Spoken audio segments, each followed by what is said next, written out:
What is your stance on married couples using birth control pills?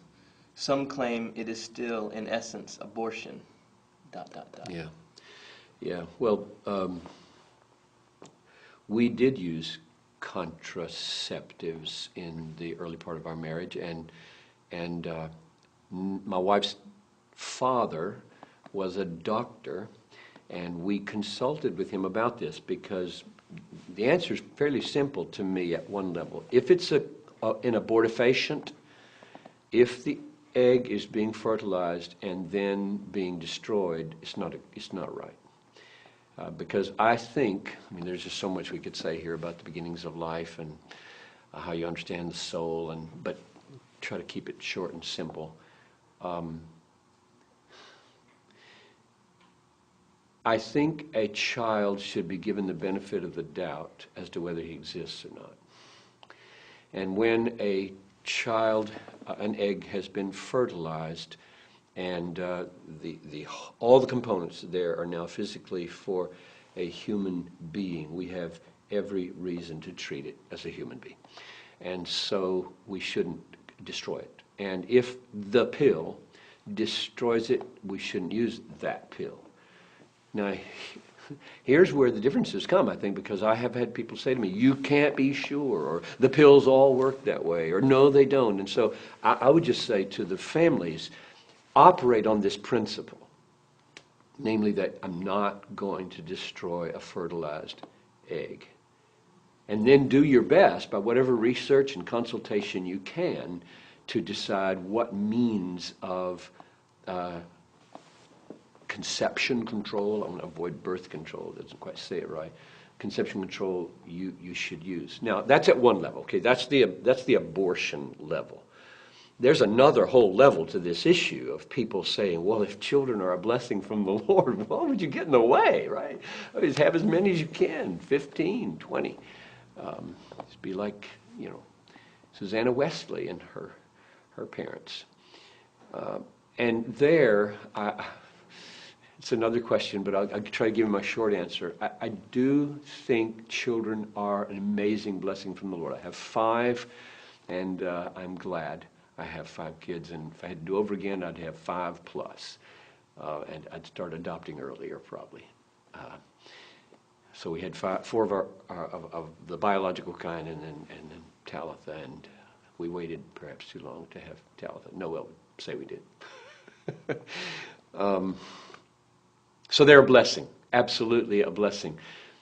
To decide when and how many children to have, however, seems to me to be a legitimate kingdom decision, because Paul himself said that he wished everybody were single like himself, so that they could be utterly devoted to the kingdom. And then he paused and said, but it is not sin to marry.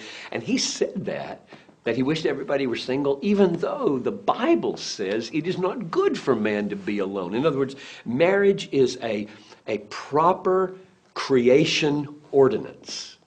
Marry, it's normal, it's right, it's good. God ordains it, God plans it. And here comes Paul saying, wish you would all be single because you'd be really totally devoted to the Lord that way. And that's Paul, I think, enunciating a qualification of creation ordinance with redemption ordinance. When the fall happened, death spread and lostness spread. And this world isn't the idyllic world where everybody can be married, have lots of kids, die, go to heaven, or have no death at all. It's now a fallen world. It's a world that desperately needs redemption, and it needs suffering single people to lay their lives down with no distraction whatsoever to reach certain kinds of people. And so Paul waves that flag, and if he waves that flag and says, we cannot marry for the sake of the kingdom, even though the Bible says it's not good for man to be alone, I think the same thing has to do with children. So you can see the logic I'm using here? That God says, he who has his quiver full of them is blessed. Children are a blessing from the Lord.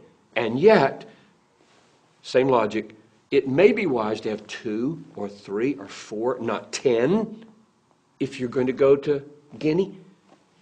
In other words, I think kingdom issues, redemption issues, not just natural issues. We shouldn't just think in natural issues, like children are naturally good to have. Yes, they are. But there are other issues going on that should be redemptive. Now, one last comment. That's a redemptive issue, not a lifestyle, dink, double income, no kids, thank you very much, they get in the way kind of attitude. So I'll have my 2.1 children to keep the population afloat so the Muslims don't take over, but after that I'm doing my own thing. Well, that's not where I am at all. I'm saying that the criterion are not me and my own little world so that I can have a comfortable life, but rather what are the kingdom issues at stake here in adoption and the kingdom issues at stake. One other thing comes to my mind. I was in Germany when we started having a family. This was 1972. In 1972, people my age were saying it's a sin to have more than 2 kids. Or some were saying it's a sin to have kids because population, blah, blah, blah. And I just thought to myself, okay, if you have more than 2.1 kids, you're putting a strain on the planet. I said to myself, I don't think so.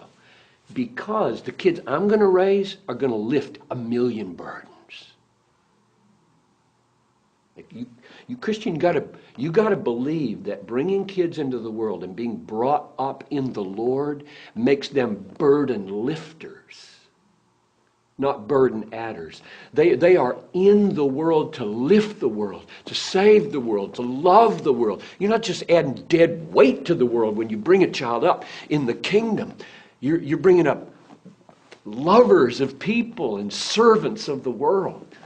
So I'm going on and on here. I probably should stop. I can't even remember what the question was now, but enough on that one.